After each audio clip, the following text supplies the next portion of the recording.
Hi, I'm Matilda and I am a certified clinical aromatherapist.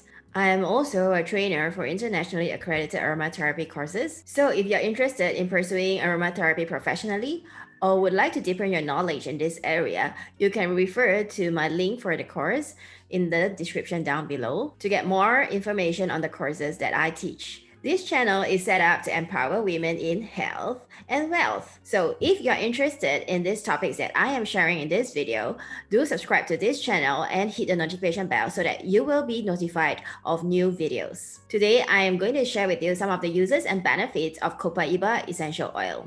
If you like this video that you're watching, I would appreciate it greatly if you could smash the like button and share it with your friends, as well as comment down below that you like this video on COPAIBA essential oil. That will do me a great favor in improving the algorithm of this YouTube video. Besides myrrh, COPAIBA has one of the highest constituents in terms of anti-inflammatory properties. Personally, I prefer to use COPAIBA as it is not as strong smelling and not as sticky as myrrh. So what is considered inflammation?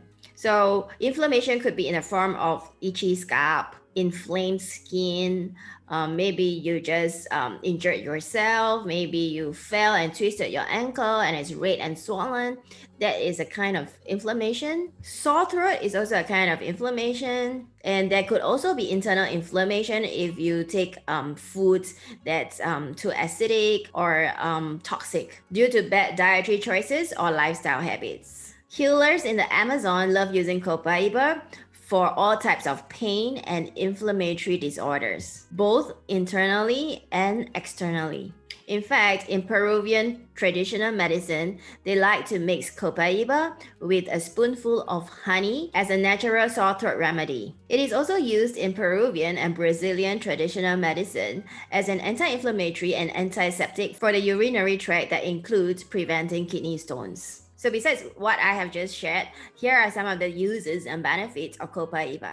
So one of my top uses for COPAIBA would be for sore throat. As I have mentioned earlier, COPAIBA has anti-inflammatory properties, and also in Peruvian traditional medicine, they mix COPAIBA with a spoonful of honey as a form of sore throat remedy. So you can try that as well. But remember to use raw honey. COPAIBA is also an expectorant, so you can actually use COPAIBA as an expectorant for respiratory issues like bronchitis and sinus. So I would actually apply some COPAIBA at the front of the chest as well as at the back. So you can also apply some COPAIBA along the sides of your nose if you have sinus, and not forgetting to deeply inhale COPAIBA. You can also make an antiseptic gargle out of COPAIBA.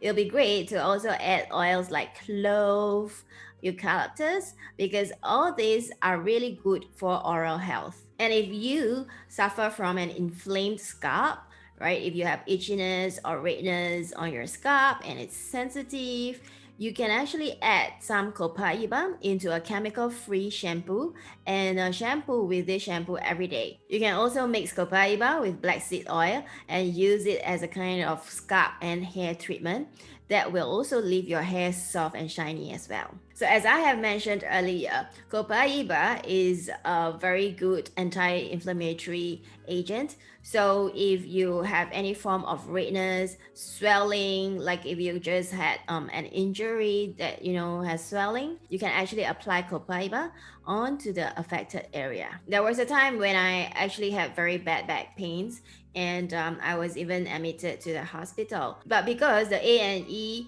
department of the hospital was full, I didn't actually get myself admitted. And what I did was I actually made a blend of peppermint and COPAIBA, and I actually applied it on the affected area, and I find that it gave me so much relief. Why? Because COPAIBA actually has analgesic properties, and peppermint helps to promote circulation, right? So together they actually work very well. So you can actually use a blend of peppermint and COPAIBA, or you can also layer one layer of peppermint and then another layer of COPAIBA. That is great for pain relief, especially if that kind of pain involves your nerves. Because COPAIBA also has neuroprotective properties. So what does neuroprotective mean? It actually means that it is regenerative and is great for the nerves. So if your pain, involves your nerves, involves soft tissues, you can use copaiba because it's got inflammatory properties, it's analgesic, and it's also neuroprotective. It's great, for people with pain due to the nerves or the ligaments or soft tissues. Earlier, I mentioned that in Peruvian and Brazilian traditional medicine, they like to use copaiba for urinary tract disorders because of its anti-inflammatory and antiseptic properties. So if you have like urinary tract infection, if you want to prevent kidney stones, you can also use copaiba. When layering oils, I would usually use copaiba as the last oil after all the other oils because copaiba has this effect of enhancing the effect of all the earlier oils that you use. So you can think of copaiba as a kind of catalyst. Copaiba is generally a very safe oil to use. However, if you are pregnant, nursing, or under medication, always consult a health practitioner before using it. And if you are using any essential oils with kids, I always recommend that you dilute it before using. So if you like this video, do smash the like button, subscribe to this channel, and hit the notification bell so that you will be informed of all future videos. And I would appreciate it greatly too if you could leave a comment if you have any questions to ask with regards to copaiba, or you can just leave a comment to say you have subscribed to this channel, or you can also leave a comment to say that you love this video on copaiba essential oil. That will help me a lot in improving the algorithm of this YouTube channel. Do share this video with your friends. Have a great week ahead, and don't forget to check out my other videos.